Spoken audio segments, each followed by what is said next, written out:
Alright guys, Rough Life here. Taking on Euro Truck Simulator 2. It's quite an honor that you want to join me in my game time. I'm just having fun, enjoying myself, doing this to relax. I'll share a little bit of my thoughts with you as I go, if you're interested. As it is, I have done this for real for some years. Not very many, but enough that I kind of got a good take on what's going on in the real world. And I thought I might share a little bit of that and whatever else. And if you've got questions, you put that in the comment section and we can have a discussion and whatnot. I've got mail. That's cool. So, you know, if this was a real truck, I would just before doing anything, I'd turn the hazard signals on and the light and the engine to get it started and get the air pressure up. And what you do is you take a little round around the truck, make sure that all the lights actually are working. You can bump at the wheels to see if they have air pressure, particularly the twin wheels that aren't visible, is everything okay with the truck? Also, you would check the oil pressure and that kind of stuff before you drive. Now, that's not part of the game, and these trucks will never have a problem with that. But it's part of the habit. And if you're at all thinking of like going from virtual trucking to real trucking, then these are some of the things to consider. Also, before we get on the road, let's test if the brakes work. They do. Big surprise that the virtual truck has its brakes in order, but it's just a good habit to get started already when you're kind of doing this on the computer. There are stories of truck drivers who didn't check their brakes, and that can get really, really nasty real fast. All right. Also, I might start some music a little later. You're stopping. That's very nice of you. There's so many polite drivers in this SCS world of drivers. I don't remember that they were so consistently nice out in the real world.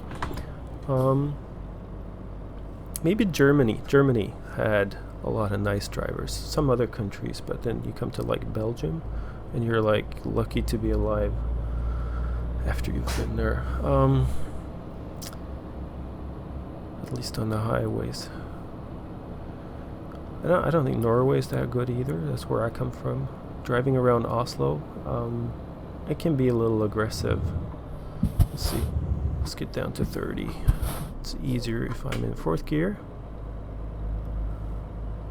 So, yeah. So I've been doing Euro Truck for a while. That speed bump was a little hard. It's hard to tell sometimes if I was actually kind of just driving too fast, which you might think I was, or if that game physics on some of those speed bumps are just a little too harsh. I think it's maybe a little bit of both in this case. Anywho, so what I'm doing now is I'm starting a clean profile and I'm taking you along on the road to whatever extent you want to be there. I'm going to try to keep the kind of each episode short, so the long hauls aren't really what I'm going for anytime soon. And I'll be talking a little bit. I might not be one of those YouTubers who is able to talk and be very cool the whole time for a long time.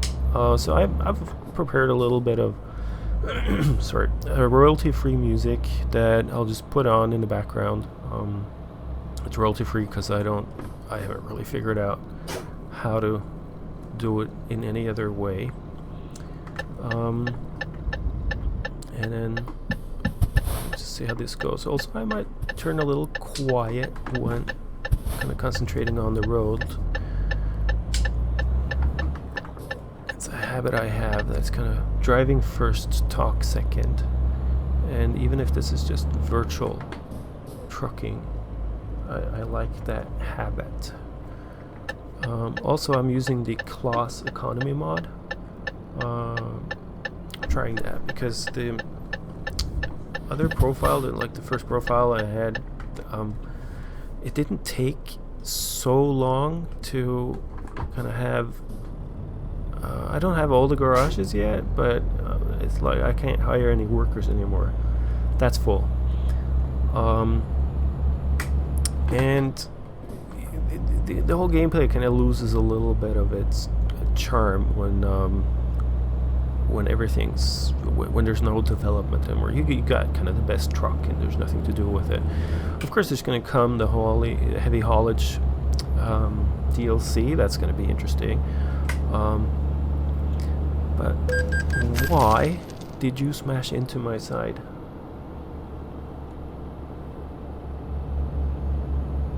That was rude. That was just plain rude. That happens every now and then. I guess, you know, a driver might do stuff like that for real too. Every now and then stuff happens. People fall asleep. I've got the Klaas economy mod, so when that happened and I somehow got blamed for it, I think I'm in the minus on this trip already. And shit happens, in particular if it's your own fault. Between you and the trucking company you're working for, not every trip is actually a profit. You kind of have to keep the wheels going anyhow. But that was a little unfortunate. So I'm gonna try to drive so that there's no damage, and this Klaas economy mod doesn't kind of encourage that. I don't think I did anything to deserve that guy smashing into me. I might have been a little preoccupied with talking with you, of course. Yeah. Alright. So I guess we're approaching that moment where I'm gonna find my playlist to support me. Let's see. There we go. A little bit of country. I kind of like country. Is not my style at all. Otherwise, necessarily. There's some good country. But it just feels right when you're in a truck. So when I was on the road, like back in the days, I started listening to Shania Twain. I just have to admit that. Not that I listen to Shania Twain in any other context, but when trucking, it just made sense. The other music I started listening to then that I haven't ever listened to in any other context is Evanescence. So Evanescence and Shania Twain, that would, for some reason, that just worked with trucking. Well, the music I otherwise listened to, that wasn't kind of in the truck. So I don't know what you think. That's just, it's got this feel good about it, the country. This is beautiful. I think what we're seeing now, though, is the Vive la France DLC. One thing I noticed about the Pro mods is that it really does add a lot to the gameplay. So sort of a little bit same feeling as before and after the American Truck Simulator Rescale project.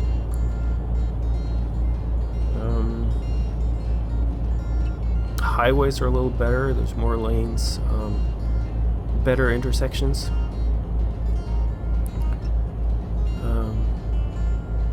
Some of the on-ramps to a highway, for example, I've noticed are just a little too tight. They wouldn't quite be that tight for real. I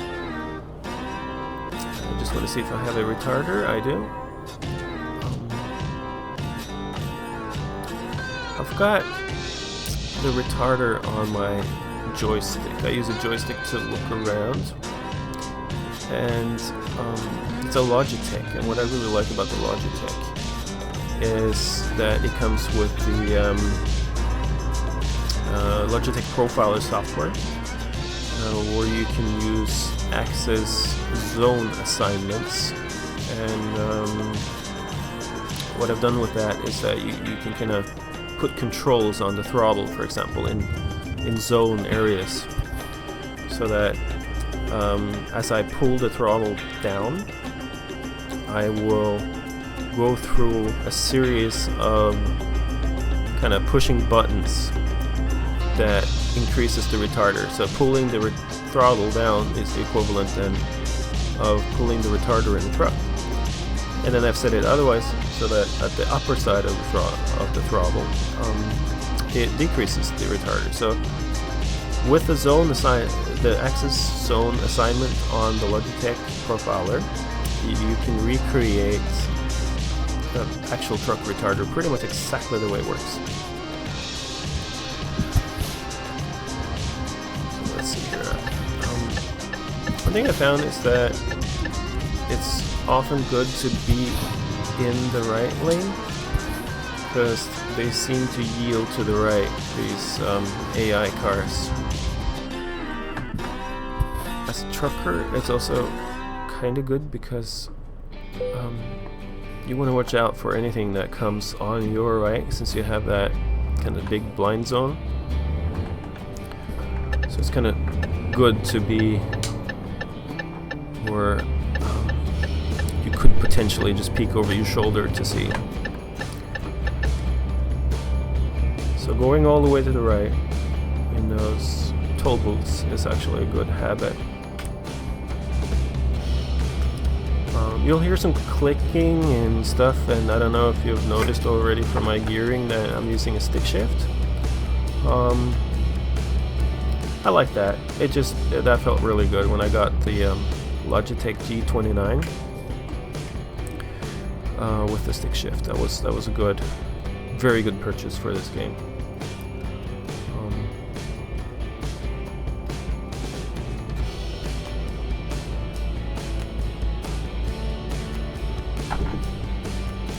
And then what I've done is I've got I had an old joystick when it wasn't really so good.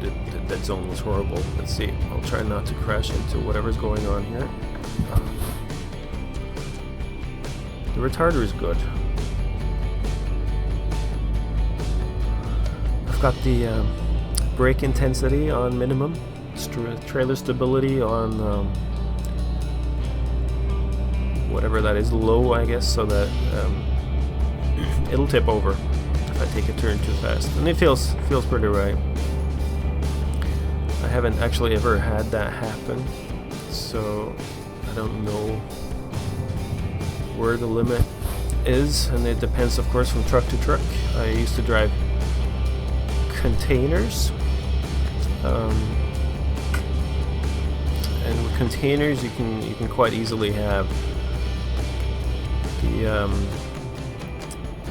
kind of tipping point can be quite high up there. Same with tanks.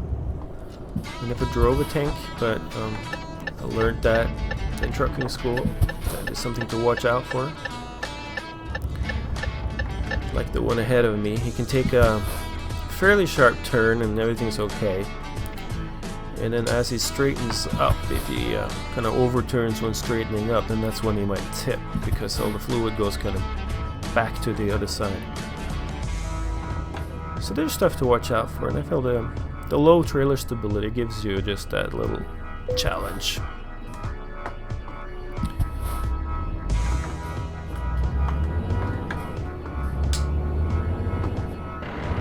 Whoopsie.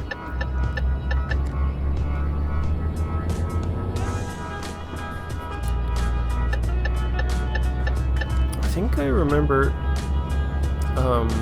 from the actual stick shift that it just, you wouldn't snap into gear before it was ready. So this kind of gear grinding, I don't really recall happening.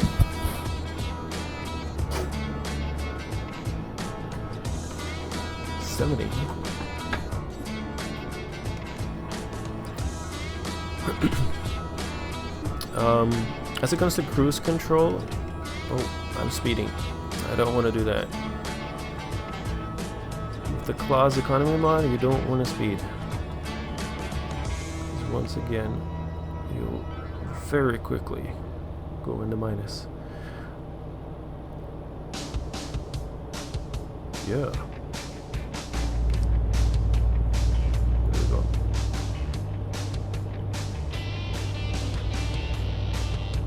Yeah, so I was talking a little bit about the stick shift setup I have. I'm going to get over. I had an old stick shift, it wasn't really good. Took it apart, and with the help of my son studying to become an electrician,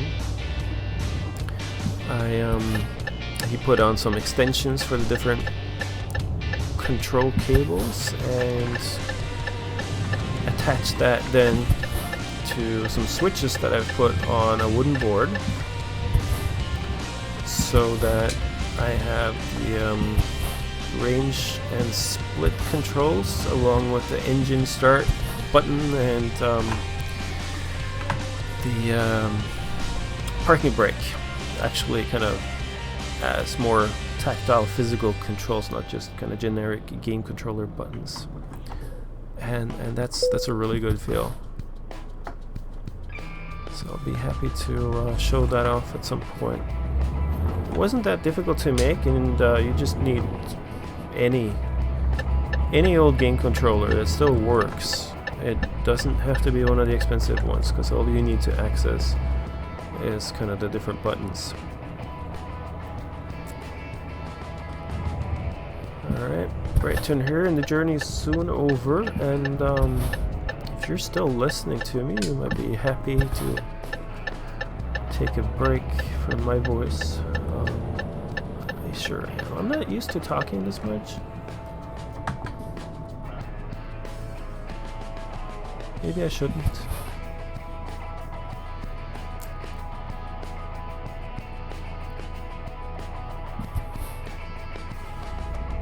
There we go.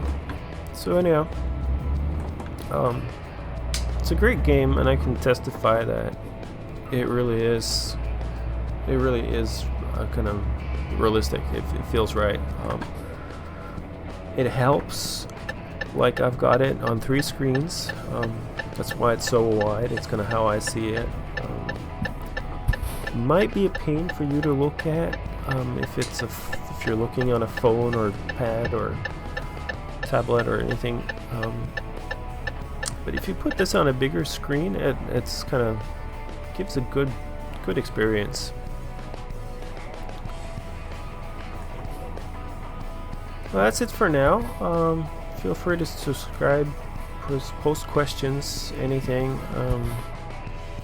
See if this is something I continue doing. I'm just enjoying myself, having fun, and it's been fun having you around on the ride. Hope to have some interaction too. So that's it for now. Let's just finish the job with decoupling. As you can see, I'm getting very little money. 90 euros. That's almost nothing. And it's going to take a while before I have my own truck with this kind of income. And I might not put every single trip on YouTube, but we'll see what kind of interest there is to it. So that's it for now. Take care, and catch you later.